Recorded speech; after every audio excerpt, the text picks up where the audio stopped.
नमस्कार मित्रों, मैं आपको आज कुछ उदाहरण बता रहा हूँ कि आज समाज में हमारे कैसे कैसे लोग हैं जो काम कर रहे हैं, अपने बलबूते पर काम कर रहे हैं। हमें अभी तक जो मीडिया के थ्रू समाचार मिलते हैं वो सारे नेगेटिव इन्फॉर्मेशन मिलते हैं, पॉजिटिव इन्फॉर्मेशन बहुत कम मिलते हैं। लेकिन जो पॉजिटिव इन्फॉर्मेशन मिल रहे हैं उसके आधार पर मैं कुछ आपको उदाहरण पेश करूँगा। और इसमें हमारे प्रधानमंत्री श्री नरेंद्र मोदी जी की जो मासिक जो वार्ता होती है मन की बात, हर आखिरी रविवार को 11 से 11:30 बजे तक, उसमें भी इन सफल लोगों का जिक्र होता है।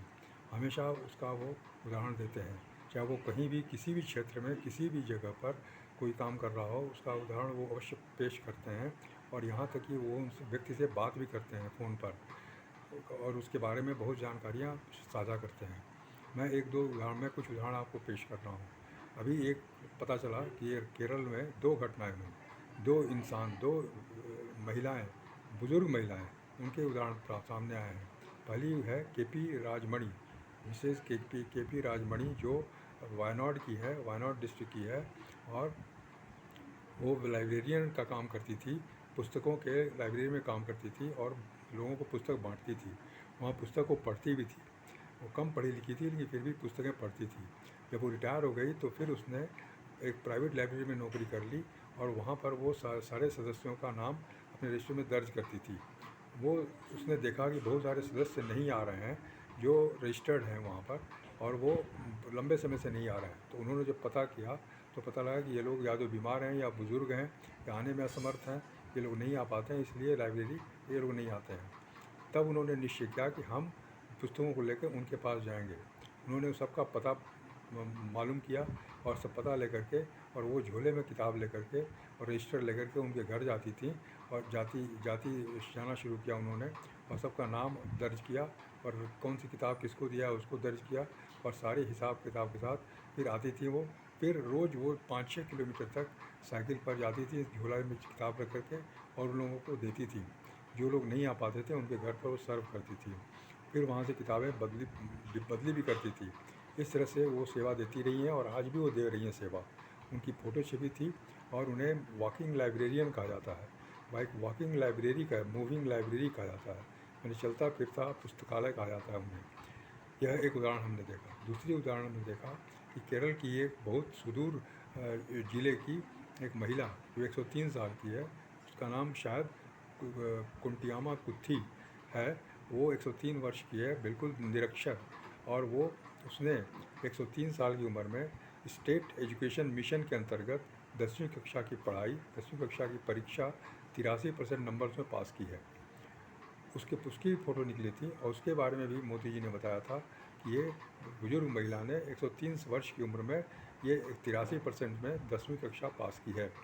और उसने बातचीत में बताया कि वो अपने पड़पोती से सीखती है, उसने पढ़ना लिखना सीखा, वो उसको अपना टीचर बनाती है, टीचर बनाया उसने।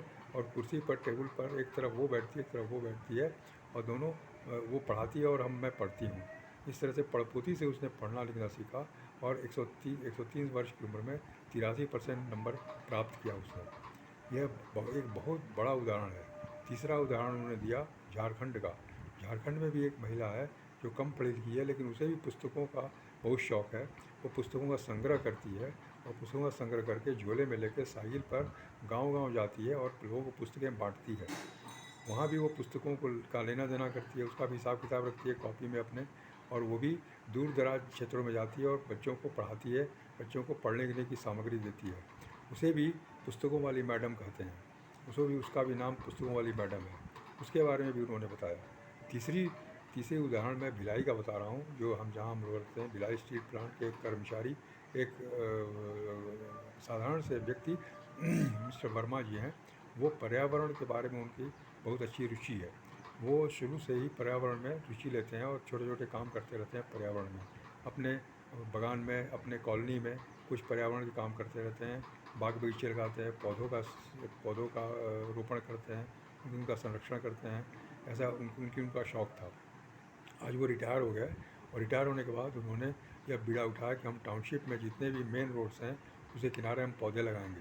इसके लिए उन्होंने परमिशन ली भिलाई स्टील प्लांट के नगर निगम से, नगर सेवा विभाग से परमिशन लिया और उन्होंने एक तरफ से पौधे लगाना शुरू किया और उन्होंने करीब 10,000 पौधे लगा दिए अपने बलबूते पर।